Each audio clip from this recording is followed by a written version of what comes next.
Assalamualaikum warahmatullahi wabarakatuh. Bersyukur kepada Allah yang telah memberi karunia nikmat iman, Islam, ihsan, kesehatan, rezeki yang berkah, dan banyak sekali nikmat-nikmat yang tidak bisa disebutkan satu persatu. Salam dan salawat kita sanjungkan kepada Nabi besar Muhammad Sallallahu Alaihi Wasallam. Beliaulah pemimpin kita yang wajib kita tiru dan kita contoh. Mudah-mudahan di hari akhir kita mendapatkan syafaatnya. Amin ya Allah ya Rabbal Alamin. Kita akan membahas surat Fatir. Apa-apa aja peristiwa dalam surat Fatir ini, maknanya apa, peristiwanya apa saja, ajarannya apa saja. Dan kita harus sering membaca surat Fatir ini sehingga kita benar-benar dicintai oleh Allah Subhanahu wa Ta'ala. Surat Fatir terdiri atas 45 ayat, termasuk golongan surat-surat Makkiyah,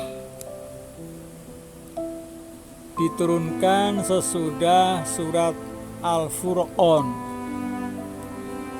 dan merupakan surat akhir dari urutan surat-surat dalam Al-Quran yang dimulai dengan Alhamdulillah.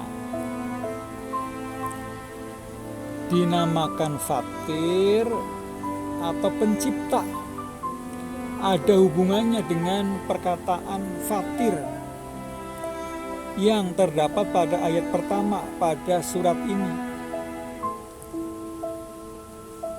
Pada ayat tersebut diterangkan bahwa Allah adalah pencipta langit dan bumi, pencipta malaikat-malaikat, pencipta semesta alam, yang semuanya itu adalah sebagai bukti atas kekuasaan dan kebesaran Allah Subhanahu wa Ta'ala.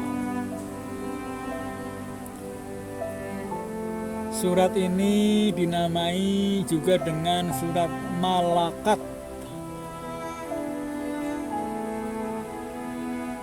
atau malaikat, karena pada ayat pertama disebutkan bahwa Allah telah menjadikan malaikat-malaikat sebagai utusannya yang mempunyai beberapa sayap. Sedang pokok-pokok pikirannya pertama tentang keimanan, bukti-bukti kekuasaan Allah dan nikmat-nikmat yang telah dianugerahkannya. Allah menciptakan para malaikat menurut bentuk yang dikehendakinya, bukti-bukti atas kebenaran adanya hari berbangkit. Yang kedua, kesenangan hidup di dunia adalah sementara, menguatkan hati Rasulullah Sallallahu Alaihi Wasallam dalam menyeru orang-orang kafir dengan mengingatkannya kepada rasul-rasul yang terdahulu dan orang-orang yang mendustakannya.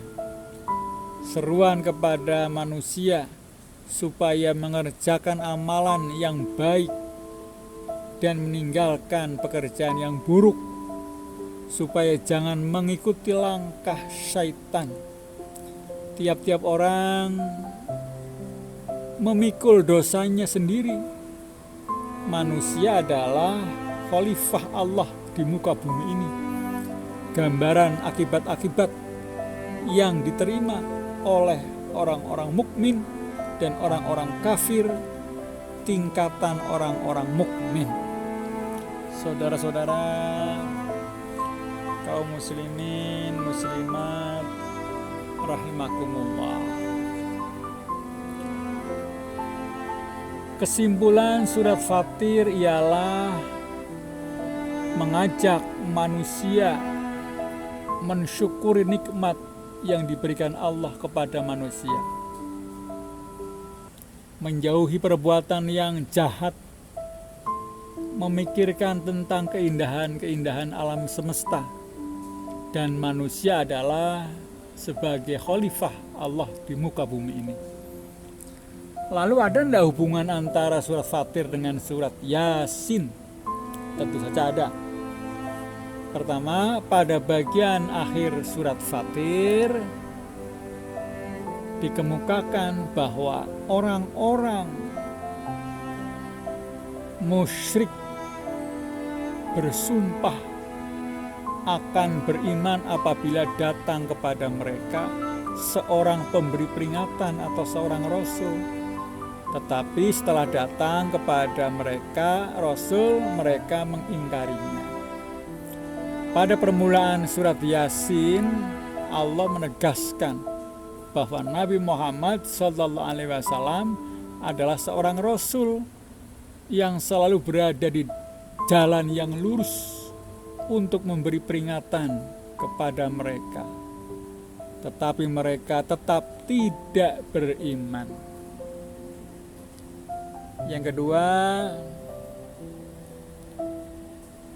pada surat Fatir disebutkan bahwa Allah menundukkan matahari dan bulan, masing-masing beredar menurut waktunya yang tertentu.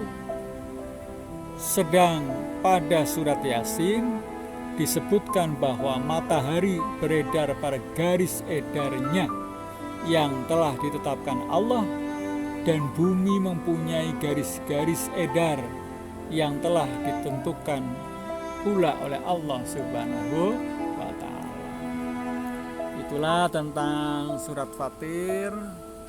Mudah-mudahan bermanfaat, dan kita harus sering membaca surat Fatir ini sehingga kita itu bisa melaksanakan ajaran-ajaran dan pelajaran dari surat Fatir tersebut. Kebenaran datangnya dari Allah Subhanahu wa Ta'ala, kesalahan datangnya dari saya sendiri. Assalamualaikum warahmatullahi wabarakatuh.